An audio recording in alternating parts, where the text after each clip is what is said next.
Hello my dear friend, welcome back to your own channel. तो आज की इस वीडियो में हम करने जा रहे हैं हमको फर्स्ट ईयर IB5 का most important topic unit number 5, जो हम पढ़ रहे हैं इन्वेंट्री कंट्रोल के बारे में। प्रीवियस ईयर क्वेश्चन में भी इस चैप्टर से बहुत सारे इंपॉर्टेंट क्वेश्चन आए हैं, और जो मोस्ट इंपॉर्टेंट क्वेश्चन इसमें है new trends in inventory management.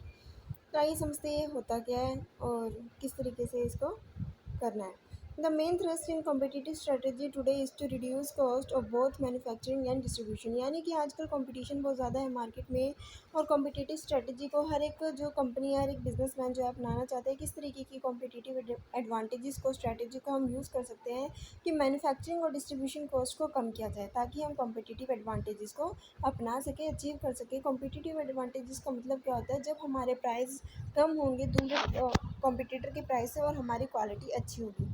Mostly जो है प्राइस पे कंसीडर किया जाता है। प्राइस को किस तरीके से कम किया जाता है? या तो हमारे मैन्युफैक्चरिंग एक्सपेंस को कम करके, मैन्युफैक्चरिंग कॉस्ट को, या फिर हमारे डिस्ट्रीब्यूशन कॉस्ट को आप कम करके अपने कॉम्पिटिटिव स्ट्रेटजी को अचीव कर सकते हैं। The most vital area in inventory and as such the focus of cost reduction has been on the reduction of inventory.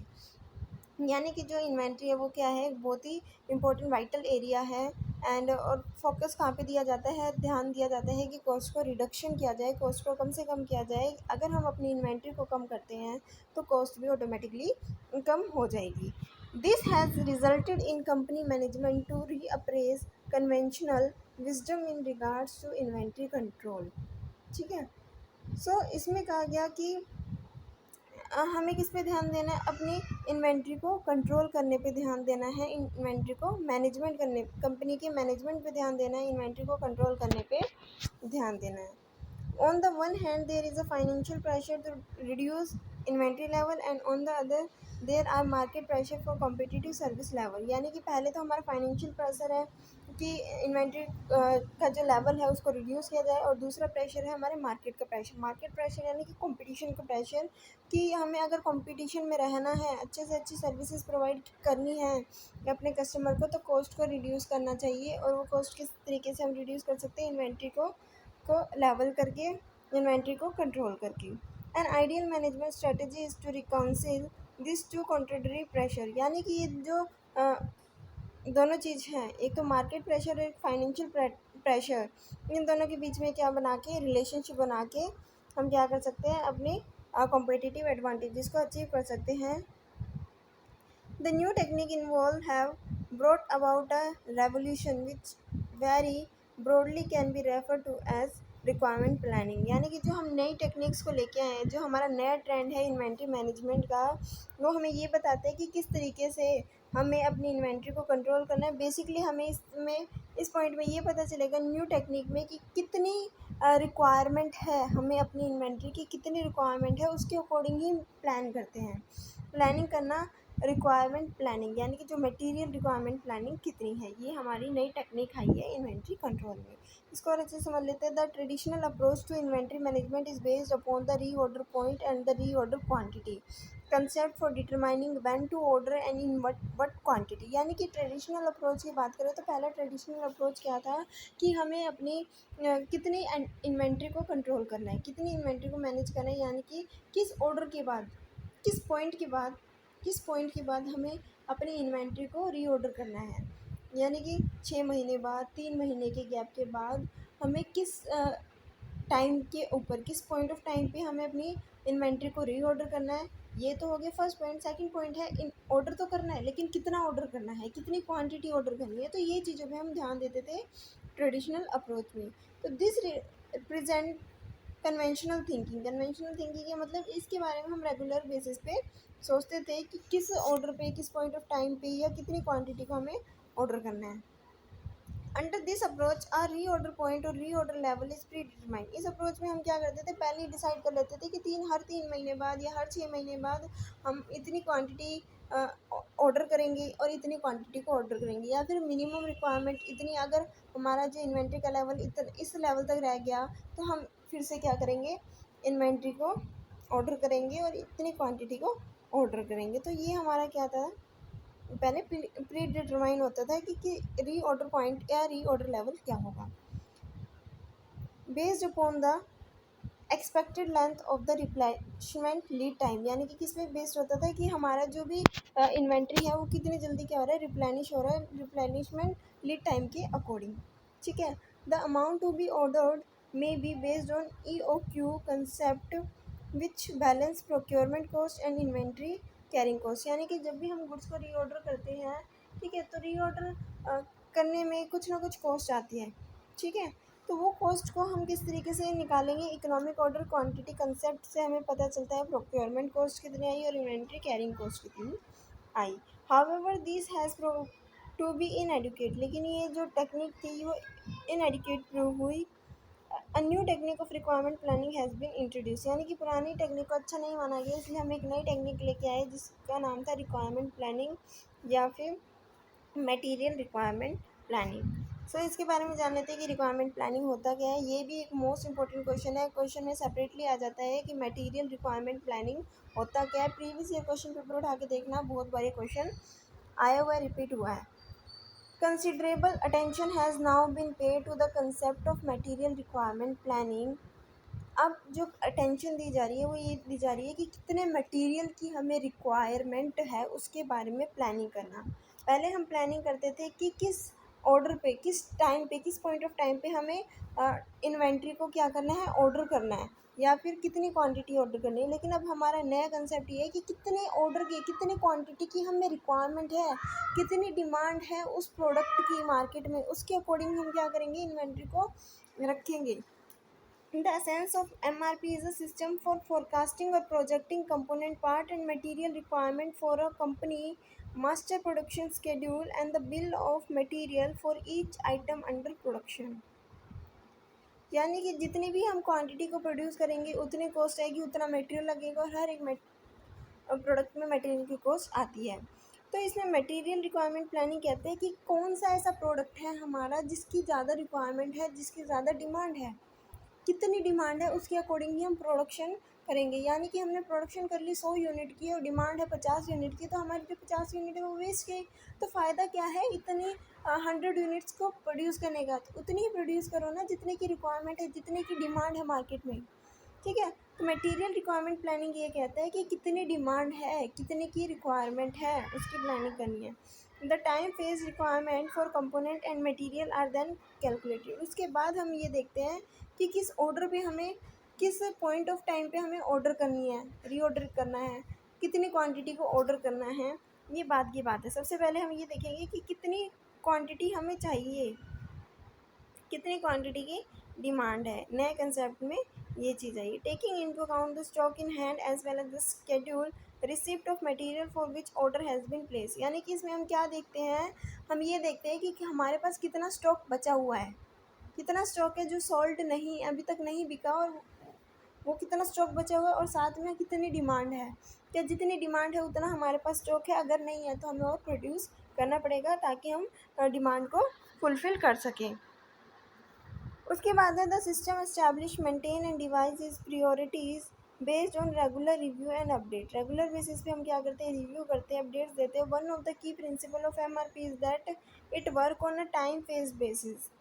यानी कि जो MRP का एक मोस्ट इम्पॉर्टेंट की प्रिंसिपल है वो क्या है कि ये किस पे काम करता है, टाइम फेज बेसिस पे काम करता है। In other words the requirement for component are establish in the light of when they will be required for production against plan replenishment lead time. यानी कि सपोज़ करो हमने प्लानिंग की थी कि हमें इतने रिक्वायरमेंट, मटेरियल की रिक्वायरमेंट है, वो ख़त्म हो गया, ठीक है। उसके बाद हम क्या करेंगे, फिर से प्रोडक्शन स्टार्ट करेंगे और हम ये देखेंगे कितने क्वांटिटी की रिक्वायरमेंट है। तो ये क्या होता है, टाइम गैप, कि जितने भी हमने अपने प्रोडक्ट की प्लानिंग की थी कि हाँ इतना रॉ मटेरियल चाहिए, वो फिनिश लगता है कि फिनिश होने वाला है, तो उसी समय पे हम क्या करेंगे, प्रोडक्शन स्टार्ट करेंगे ताकि जितनी भी डिमांड है वो टाइमली फुलफ़िल कर सकें।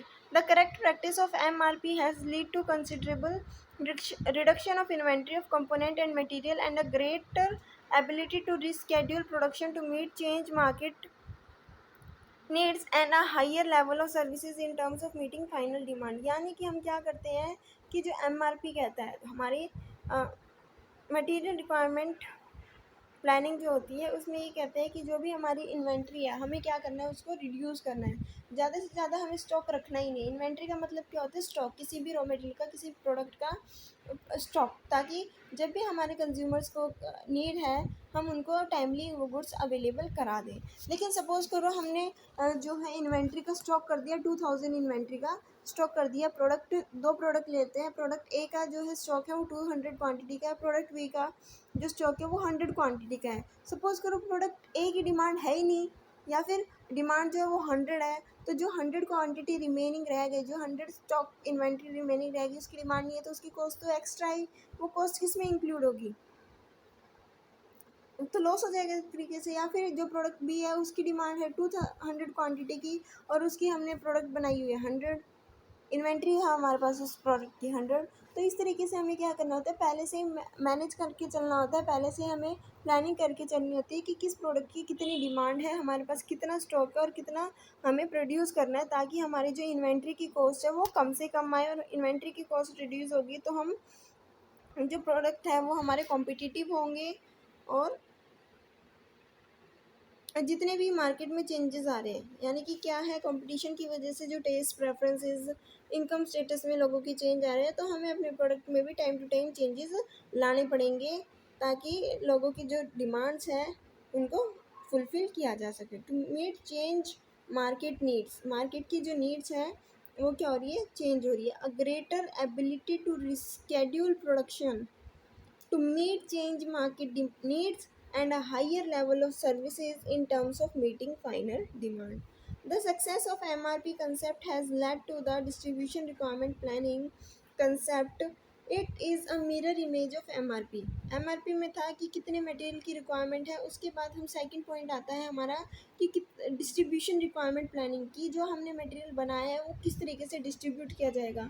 एक मार्केट ऐसी है जहाँ पे हमारे प्रोडक्ट की डिमांड बहुत ज़्यादा है, और एक मार्केट ऐसी है जहाँ पे हमारे प्रोडक्ट की डिमांड कम है। तो पहले हमें ये देखना पड़ेगा कि कौन सी ऐसी मार्केट है जहाँ पे हमारे प्रोडक्ट की डिमांड ज़्यादा है, हम वहीं पे ज़्यादा से ज़्यादा इन्वेंट्री का स्टॉक रखेंगे, ताकि हम अपने जो भी कस्टमर है उनकी डिमांड को ईजिली फुलफ़िल कर सकें, और हमारी transportation cost, warehousing cost भी मेंटेन रहे और कम आए।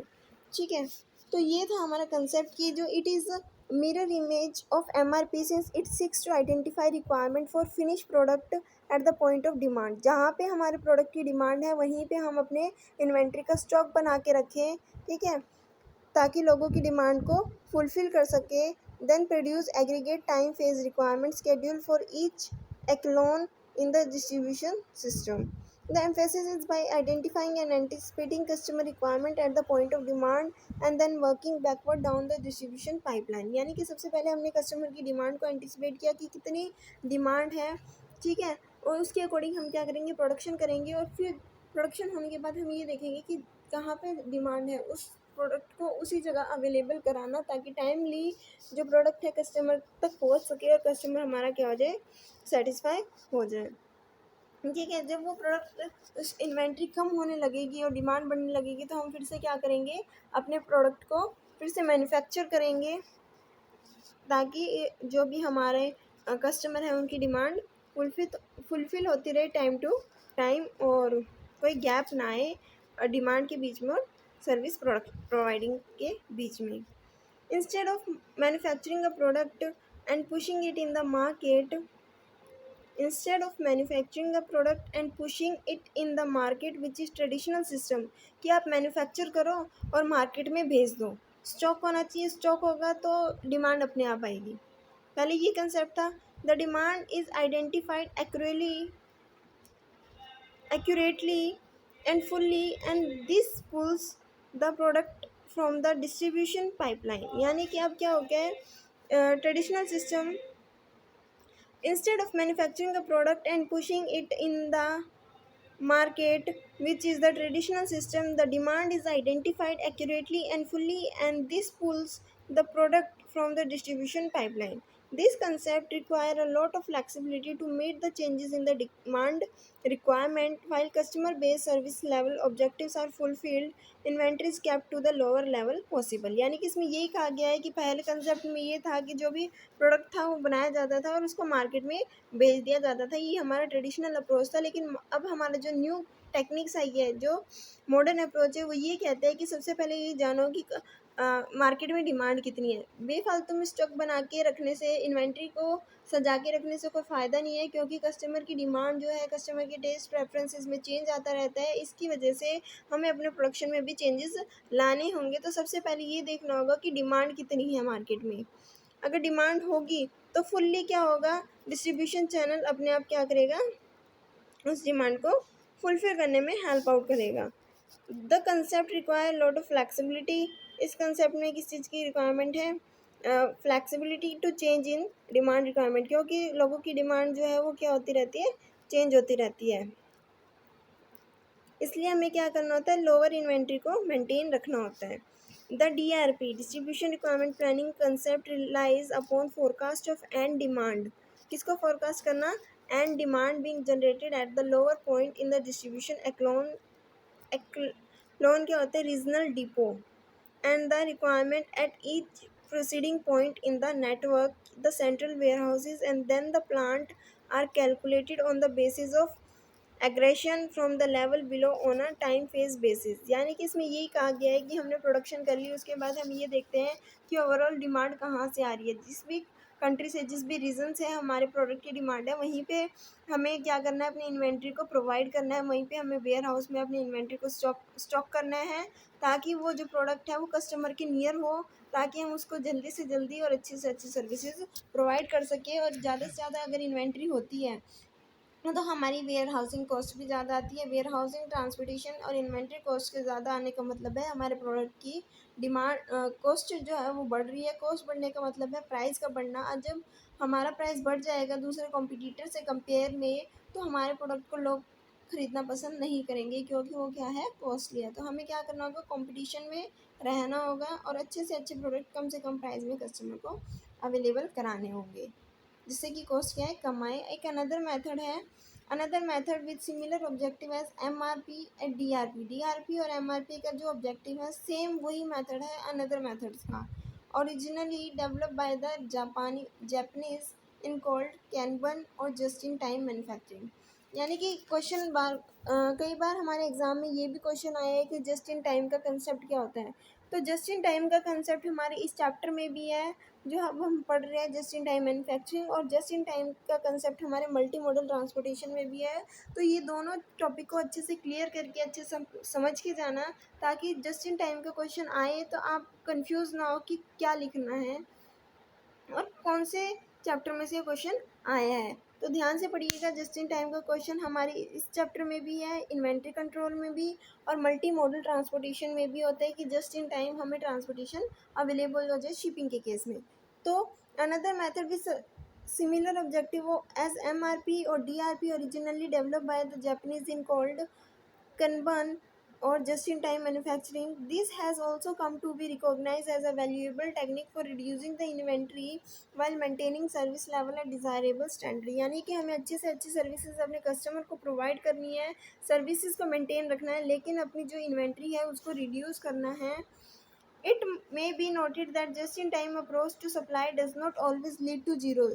जस्ट इन टाइम अप्रोच का मतलब ये नहीं है कि जब हमारी डिमांड आएगी तभी हम क्या करेंगे, उस गुड्स को प्रोड्यूस करेंगे और कस्टमर को अवेलेबल कराएंगे। यानी कि इतना टाइम एक कस्टमर के पास नहीं होता है कि वो इतना वेट करे कि प्रोडक्ट कब बनेगा, फिर कब उसके पास तक आएगा।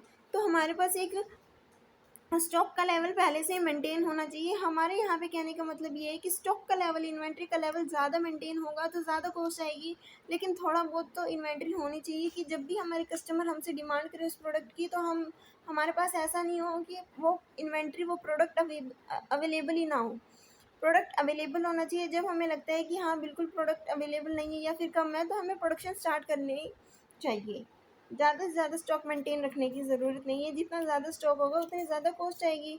तो इसमें यही कहा गया है, it may be noted that just in time approach to supply doesn't always lead to zero inventory. It requirement and और lead time are not known for sure, क्योंकि ये नहीं पता होता कि हमारी इसके प्रोडक्ट कब रिक्वायरमेंट पड़ जाए, किस कस्टमर को पड़ जाए, या फिर कितना टाइम लगेगा। क्योंकि जो लीड टाइम होता है उस प्रोडक्ट को बनने में और कस्टमर तक पहुंचने में बहुत ज़्यादा टाइम लगता है। उस टाइम गैप को कम करने के लिए हमारे पास कुछ लेवल ऑफ इन्वेंट्री जो है वो पहले से ही अवेलेबल होनी चाहिए।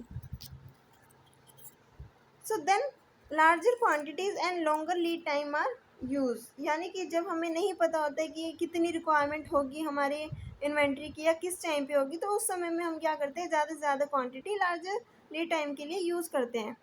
Which focus inventory into the system, जो किस पे फोकस करते हैं, जो इन्वेंट्री पे फोकस करते हैं। Also overstocking to take advantages of quantity discount lead to carrying an inventory.